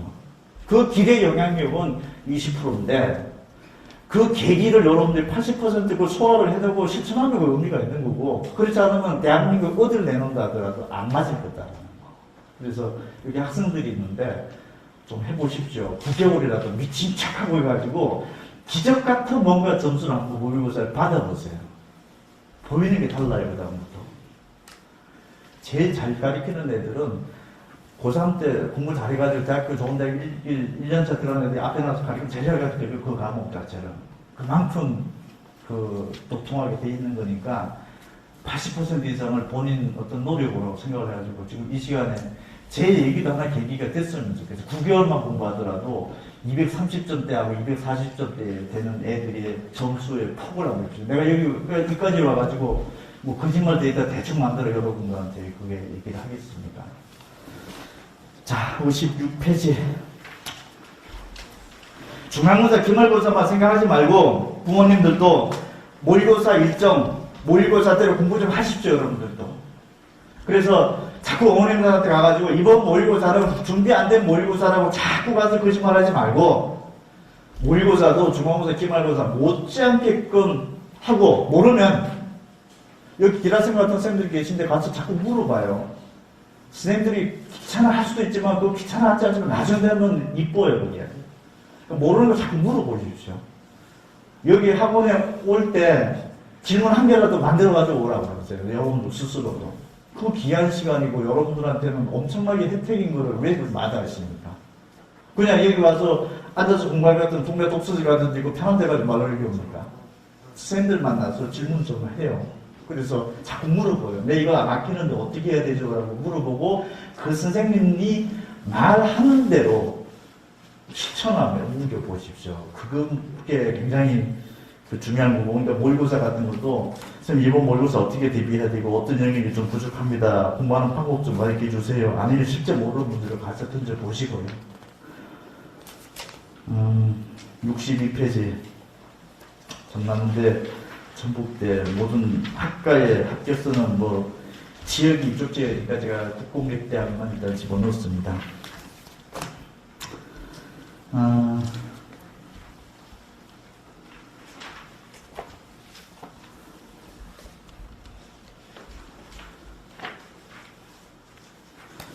제가 KBS 기자 지금도 앵커를 하고 있죠. 뭐 기자 실명을 얘기하는 건데, 한번 밥을 먹다가 서울대 나온 기자인데 자기 어머니는 한 번도 공부하라는 소리를 안 했대요, 지금까지. 근데 어머니한테 하나 그 특징으로 남는 거는 참 밥은 잘 차려줬대요. 그래서 수험생들은 참 건강 관리도 중요한 것 같아요. 요새 보면 체력과 지구력이 있는 애들이 공부를 잘하는 것 같아요. 그래서 기본적인 거를 잘 제가 체크해 나가는 거 있지 않습니까? 아무 핸드폰에 내가 중독이 됐다 하면 빨리 그걸 끊어야 됩니다. 끊고 적당하게. 저기 서울에서 종락원에 처음에 아침에 딱 오면은 밤 10시까지 핸드폰이 수거가 되거든요. 놀라운 게 있었어요. 비대면 쌍방향 수업에서 어머님한테 핸드폰 수거를 한 사람이 학생들이 있더라고요. 그냥 자기 혼자 집에서 볼 수밖에 없거든요. 그 코로나19 상황 때문에. 자기 통제를, 뭐가 지금 내가 지금 현재 뭔가 중독이 하나 있다. 그거 하나라도 좀 바꿔보시고, 부모님들은 지금도 나오면 저도 집사람한테 밥을 잘해줬다 그러면 밥을 잘 못해주는 것 같아요, 저희 집은. 그래서 아버지들이 막 밤에 가서 막 간식도 사고 막 그런 것들도 있고 맨날 사서 그러고 하는데, 어쨌든 여러분들 끝까지 수능 볼 때까지 여기서 하시는 선생님들의 말씀 가이드를 좀 잘 좀 참고해 주시고, 여기 원장님도 있고, 저희 회사 그 고위 직원들도 있고 그러시는데, 진짜 우리 자기 자녀 애들처럼 내가 보살펴달라고 아까도 밑에서 얘기를 했고, 저도 혹시나 수시에 다 붙으면 괜찮은데, 정시에 또 가게 되고, 또 내년도 고3에 되는 학생들이 있다라고 하면은, 저희 회사에서는 우리 회사 거 자료뿐만 아니라 다른 회사 거도 자료를 다 공유도 하고 다 봐요. 분석 다 합니다. 여기 하나만 보더라도 상담이 되고 컨설팅이 되고, 내가 아까도 얘기를 했는데 여기 팀장님한테도 말씀드렸고 우리 스텝 원장님들한테도 말씀을 드린 게, 여기 애들 노력 참 열심히 했는데 단 1점이라도 손해보지 않게끔 모든 데이터를 총동원시켜서 컨설팅을 하고 대학을 만들어 결정을 해주라. 그래서 제가 대표이사로서 여기만큼은 전 모든 회사의 그 통계자를 다 풀어라 그렇게 얘기하고, 저도 제가 거짓말 같지만은 지역 설명회는 거의 안 가요. 사실 저도 그냥 서울에서 있고 해가지고 그 한번 뭐 어떻게 우연찮게 하고 내려오게 됐는데, 제가 내려와서 많은 거를 좀 느꼈습니다. 어쨌든 9시까지 긴 시간이네. 우리 수험생들인데 다들. 저와 우리 선생님들과 여기 집병설에 지금 여기 관계 공무원 분들도 계신데, 그 철저하게 가이드를 저희 입장에서는 최선을 다하도록 할 테니까 여러분들이 제 말 꼭 좀 한번 생각하고, 지금 당장 오늘 집에 돌아가셔서부터 학생들은 뭔가 하나라도 좀 변화가 있었으면 하는 생각이 들고, 그게 수능시험 잘 보고 나서 제 말이 좀 기억이 남고 학원 계기가 좀 되었다, 이런 시간이었으면 정말 좋겠습니다. 제가 제 아들한테 하는 얘기를 할 정도로 지금 아들한테 이런 얘기 절대 못하거든요. 말 안 들으니까. 하여튼 좋은 결과 있으시도록 최선 다하겠습니다. 끝까지 들어주셔서 고맙습니다. 고맙습니다.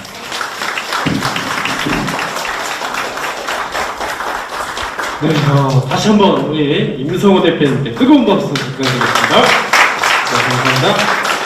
자, 이것으로 2020 하반기 입시 설명회를 모두 마치도록 하겠습니다.